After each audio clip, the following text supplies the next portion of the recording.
جبر بنچافکرنا هفسروکن شارەداریان باجار ئامەدێ خەلکên ئامەدێ li ber avaya şaradariyê kom bûn û niha jî polîs müdaxele dest bi müdaxeleyê kir û dixwaze ku girse belav bike hinek kes jî niha hatin binçavkirin hê jî li derdorê şaradariya bajarê Amedê dorpêçkirina polîsan berdewam dike.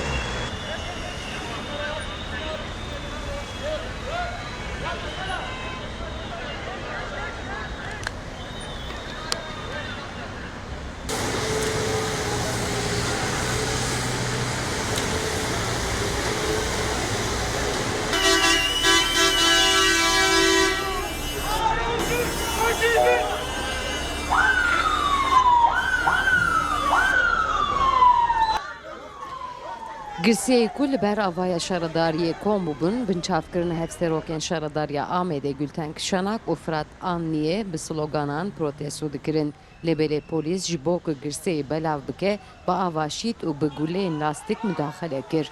Di nav girseyê de xeynî çalakvanan hevserokên Partiya Herêmên Demokratîk Sebat Tuncel û parlamenterên HDP jî hebûn. Ew jî rastî êrişên müdaxeleyê polîsan ve hatin.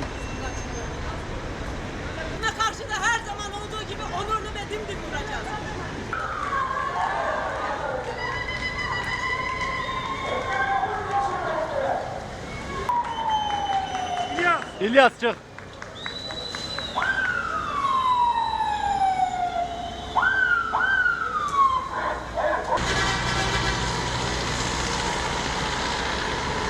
Di çalakiya protestoyê de nêzîkî sed çalakvan hatin binçavkirin. Jin, mêr, ixtiyar û gençên çalakvan li erdê hatin kişandin.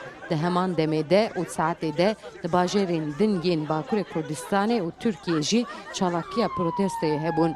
Derdora avaya Şaradariya Amedê jî ji aliyê polîsan ve bi barîqatan hatiye dorpêçkirin. Sevda Kaplan, NRT, Amed.